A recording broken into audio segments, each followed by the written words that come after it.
Welcome back to the Project Return Online Classroom. I'm Miss Celia, and today I wanted to talk about something that plagues all of us creative minds.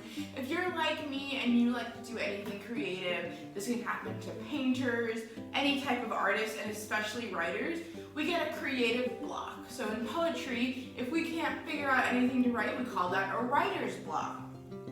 We want to write and we want to express ourselves, but finding a topic that we're passionate about and can write about can be really hard sometimes. Writer's block can happen because maybe you lose inspiration, maybe you're distracted by something else going on in your life and you're unable to focus at that time, or maybe there's a lot of pressure on you to write something, you have a deadline to meet, or you're putting pressure on yourself. Dealing with writer's block is difficult, but there's a few ways and a few strategies we can use to get around this hump. Don't put pressure on yourself to be creative. Creativity is cathartic, there's no expectations around it. You write what feels right to you. Do other things and come back later. If you can't think of anything to write at this exact point in time, go do something else. Go take a walk, go talk to a friend, or read someone else's work to gain some inspiration.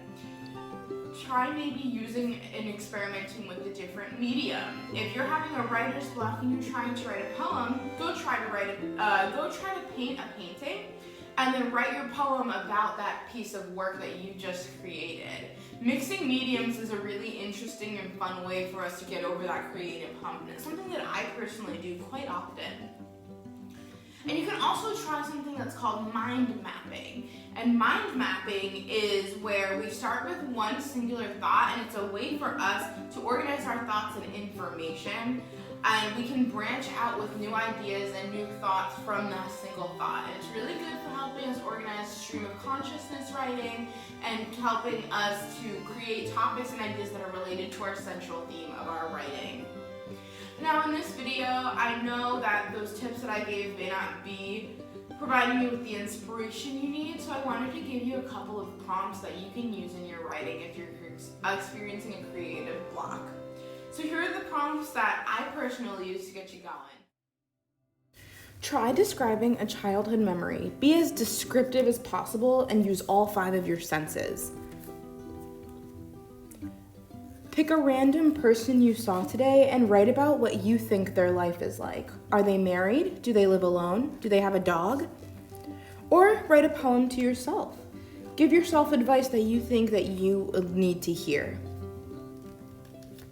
You can also describe an emotion without using the word for it. If you feel angry, how does that feel besides angry? You can also write about your 5 senses. In this moment right now, what do you see, feel, hear, touch? Write about your best day. This is a really positive prompt. Be as descriptive as possible. Convey that happiness in there.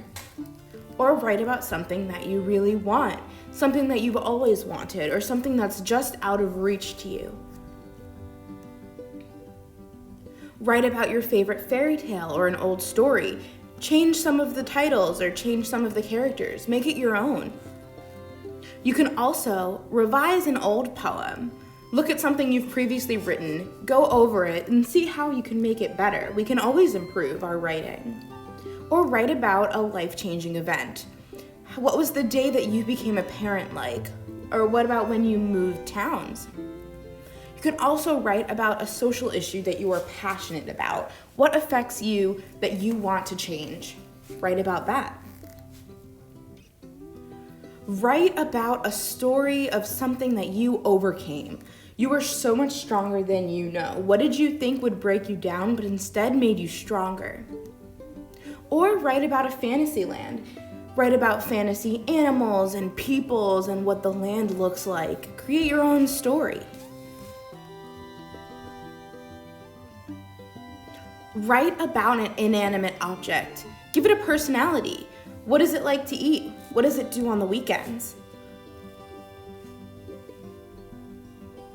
Write to your younger self. What's some advice that you needed to hear 10 years ago that you already know to be true today?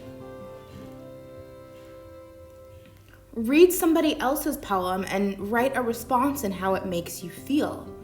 You can do this later to see if your response changes as well. Write about community and your loved ones or your support system, the people around you, and how they make you feel. Write about your dreams, whether happy or sad or scary. Write about something that you dream about at night. And finally, write about what makes you the happiest person on earth. Thank you guys so much for watching my video. I hope I was able to provide some inspiration for your writing. I love reading your guys' writing, so make sure to show it to us when you come into the Project Returns Center. I will see you guys in the next video. Have a fantastic day. Happy writing. Bye, everybody.